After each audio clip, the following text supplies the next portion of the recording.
अस्सलाम वालेकुम, मेरा नाम डॉक्टर तलहा है। उम्मीद है आप सब लोग खैरियत से होंगे।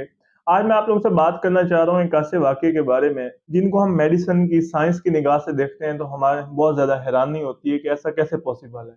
1932 का वाक़या है जब शाह फैसल ही इराक पर भी हुक्मरानी कर रहा था, तो उसको एक ख़्वाब आता है। उसके ख़्वाब में एक शख़्स आता है और उसे बताता है कि मेरी कब्र में पानी भर चुका है, तो आप काइंडली मुझे और मेरे साथ एक और शख़्स को किसी और जगह ट्रांसफ़र करें, किसी और जगह हमें मुंतकिल कर दिया जाए।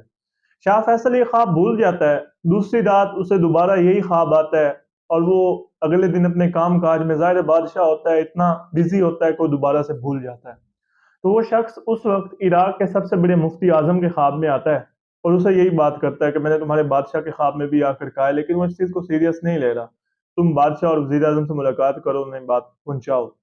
तो उनसे मिलते हैं मुफ्ती आज़म और उन्हें पैगाम पहुँचाते हैं। तो अल्टीमेटली 10 ज़िलहज्जा जो है ना, ये तय पाता है कि इस दिन ये काम, ये फ़रीज़ा सरअंजाम दिया जाएगा। लेकिन कुछ वजूहात की बुनियाद पे इसे 10 दिन डिले कर दिया जाता है और 20 ज़िलहज्जा को ये काम, transfer of bodies from Graves, ये होना होता है।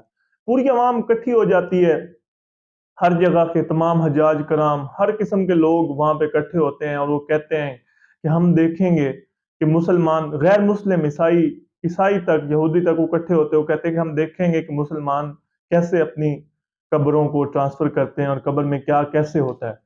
तो उस वक़्त जर्मन ऑप्थेल्मोलॉजिस्ट, आई का जो डॉक्टर होता है, आँखों का जो डॉक्टर होता है, वो भी आता है और वो भी कहता है कि हम भी मुआयना करना चाह रहे हैं लाश का कि कैसे होता है। तो वो जब आके देखते हैं, तो जब खोला जाता है तो पहली बात तो यही होती है कि उन 2 लोगों की कब्र जो है पानी से भरी होती है।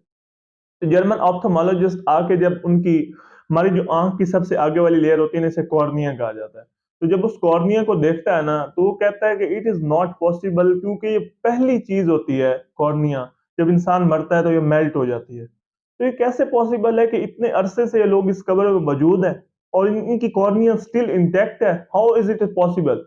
तो वो इतना एक हैरान होता है, इतना एक इस चीज़ से इम्प्रेस होता है, वहाँ पर मौजूद काफ़ी लोग जो गैर मुस्लिम होते हैं, वो कलमा पढ़ते हैं और मुसलमान होते हैं और वो कहते हैं कि यार, एक नॉर्मल तरीके से तो ये पॉसिबल नहीं है। तो उन दोनों लोगों को वहाँ से उनकी कब्र को मुंतकिल कर दिया जाता है इराक, वहाँ पर बगदाद के एक इलाके जहाँ पे हज़रत सलमान फारसी की कब्र है, वहाँ पर मुंतकिल कर दिया जाता है और काफ़ी लोग इस चीज़ से इम्प्रेस होते हैं।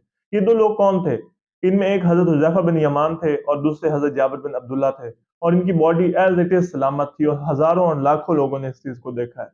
तो being medical student, being medical professional, मैं आप लोगों को एक चीज़ बता दूँ, ये सारी चीज़ें जब हमारे सामने आती हैं ना, तो हमें एक ही चीज़ सामने आती है कि अल्टीमेटली अल्लाह ताला जब कुरान में कहते हैं ना कि हमने तुम्हारे लिए और तुम जैसे सब लोगों के लिए एक मफ़हूम है कि हम तुम्हें ऐसी निशानियाँ दिखाएँगे तुम्हारी ज़ात में, इस कायनात में, तुम समझ जाओगे कि इस कायनात का मालिक है।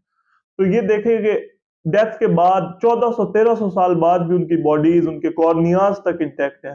तो इट इंडिकेट्स कि आवर रिलिजन इज़ ट्रुथ और सबसे बड़ी सच्चाई जो इस दुनिया की है वो इस्लाम है। आप सब लोगों से रिक्वेस्ट है, वीडियो को लाइक करना, पेज को फॉलो करना ना भूलें।